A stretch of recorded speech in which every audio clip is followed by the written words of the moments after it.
Hello students, welcome to my channel. আশা করি তোমরা সকলে ভালো আছো। আজকে এই ভিডিওর মাধ্যমে আমি আলোচনা করব শতকরা চ্যাপ্টারের তোমাদের যে ক্লাস 8-এর যে শতকরা চ্যাপ্টারের অঙ্ক আমি করিয়েছি, সেই শতকরা চ্যাপ্টারের কিছু short question, extra short question, মানে তোমাদের বইয়ে যে অঙ্ক রয়েছে সেই অঙ্ক বাদ দিয়ে এক্সট্রা বাইরে থেকে কিছু শর্ট কোশ্চেন তোমাদেরকে আমি এই ভিডিওর মাধ্যমে করাবো, যেটা তোমাদের পরীক্ষায় অর্থাৎ সেকেন্ড ইউনিট টেস্ট অর্থাৎ সেকেন্ড সামেটিভ ইভ্যালুয়েশনে যে পরীক্ষা হবে সেই পরীক্ষায় নিশ্চয়ই তোমাদের শতকরা চ্যাপ্টারটাও থাকবে। যে পরীক্ষাটা তোমাদের এই শতকরা যে শর্ট কোশ্চেন আসবে সেটাতে তোমাদের হেল্প করবে। ঠিক আছে, তো দেখো এরকম কিছু শর্ট কোশ্চেন, গোটা 10 শর্ট কোশ্চেন আমি এই ভিডিওর মাধ্যমে তোমাদেরকে করাবো।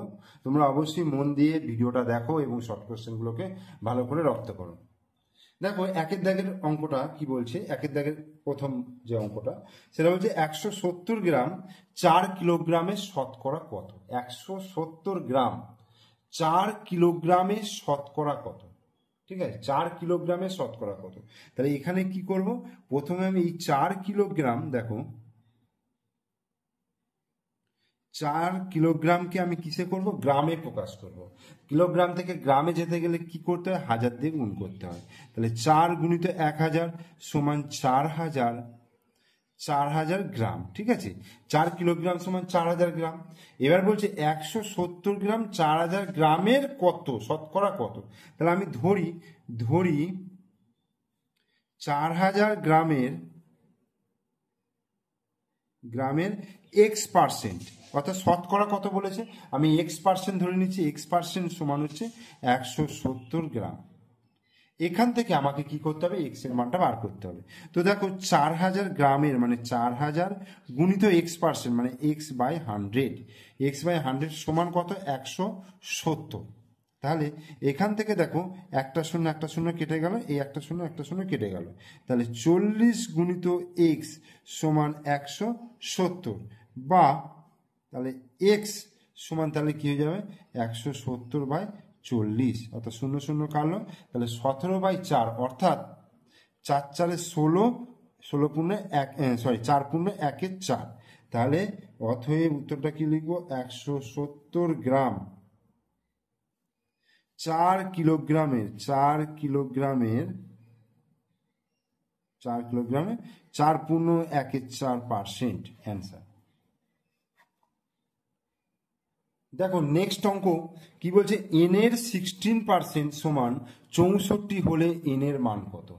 এন এর 16% সমান 64, তাহলে এন এর 16% মানে এন গুণিত 16% মানে 16/100, এটা সমান কত হচ্ছে 64। তাহলে এখান থেকে দেখো এন গুণিত 16, 100টা নিচে ভাগ আছে মানে 100টা এদিকে ডান দিকে যখন যাবে তখন গুণ হয়ে যাবে। তাহলে 100, তাহলে বা এন সমান তাহলে কত হয়ে যাবে 64 গুণিত 100/16।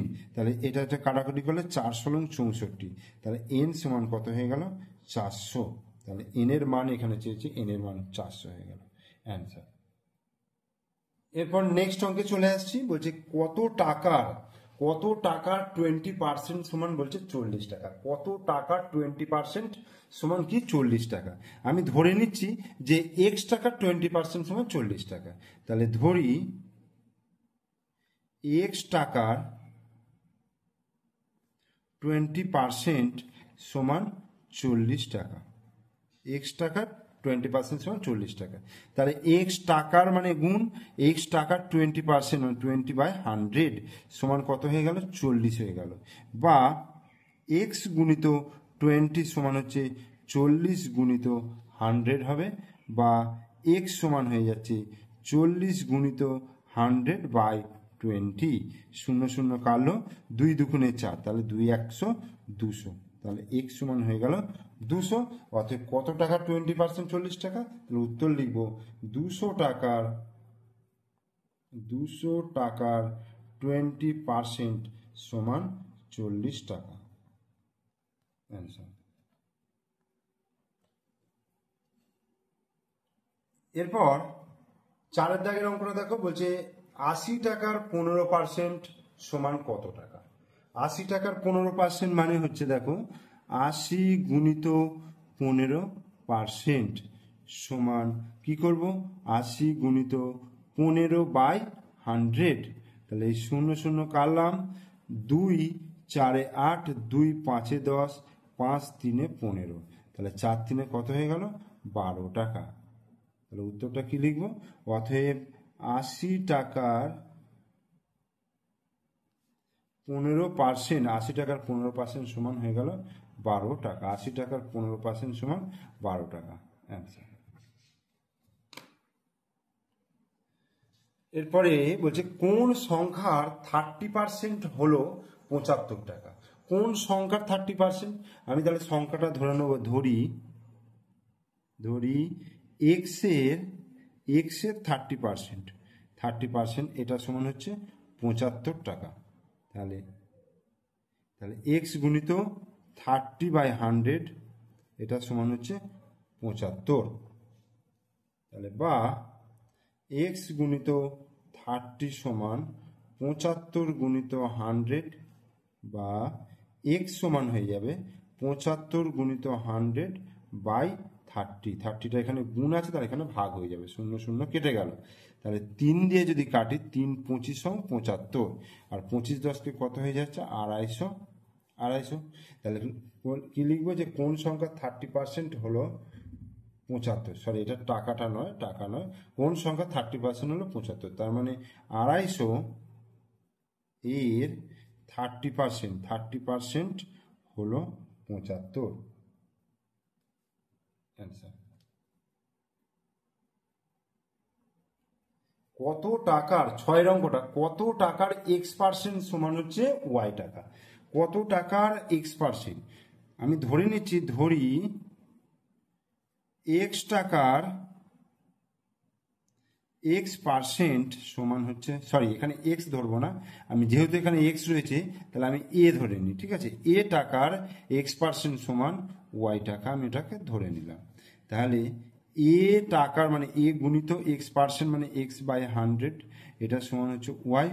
তাহলে a সমান তাহলে কি হয়ে যাবে, দেখো 100 গুণিত y, 100y, আর এক্সটা কি হবে, ভাগে চলে আসবে, মানে নিচে চলে আসবে। তাহলে 100y/x, তাহলে আমি উত্তরটা কি লিখবো, অতএব 100y/x টাকার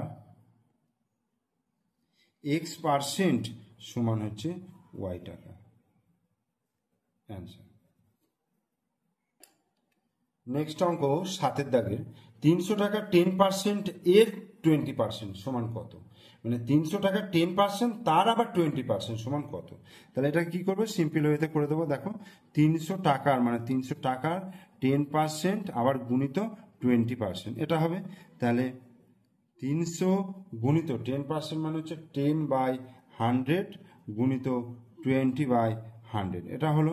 এবার দেখো একটা শূন্য কাটলো, এই একটা শূন্য কাটলো, এখানে দুটো কেটে গেল, তাহলে কত হয়ে গেল, 3 হয়ে গেল। তাহলে উত্তরটা কি লিখবো, অতএব 300 টাকার 10% এর 20% সমান হচ্ছে 3 টাকা, আচ্ছা। নেক্সট অঙ্ক বলছে যে 480 টাকার 5% 600 টাকার কত শতাংশের সমান? তাহলে আমি এটা ধরে নেবো, দেখো যে 480 টাকার 5% সমান 600 টাকার x%, এটা ধরে নিলাম। তাহলে 480 টাকা, দেখো 480 গুণিত 5/100, এটা হলো সমান 600 গুণিত x/100, এই দুদিকে 100 আমি তলায় কেটে দিলাম, ঠিক আছে। তাহলে কি হবে, আমি এটাকে ঘুরিয়ে লিখলে দেখো 600 গুণিত x সমান 480 গুণিত 5, এটা এইভাবে লিখতে পারি। তাহলে x সমান তাহলে কি হয়ে যাবে, 480 গুণিত 5/600, এই হলো। 0 0 কাটলো। এবার দেখো 4 বারং 48, 5 বারং 60, এই 5 কেটে গেল, তাহলে x সমান হয়ে গেল 4। তাহলে উত্তরটা কি লিখবো, অতএব 480 টাকার 5% 600 টাকার 4% সমান।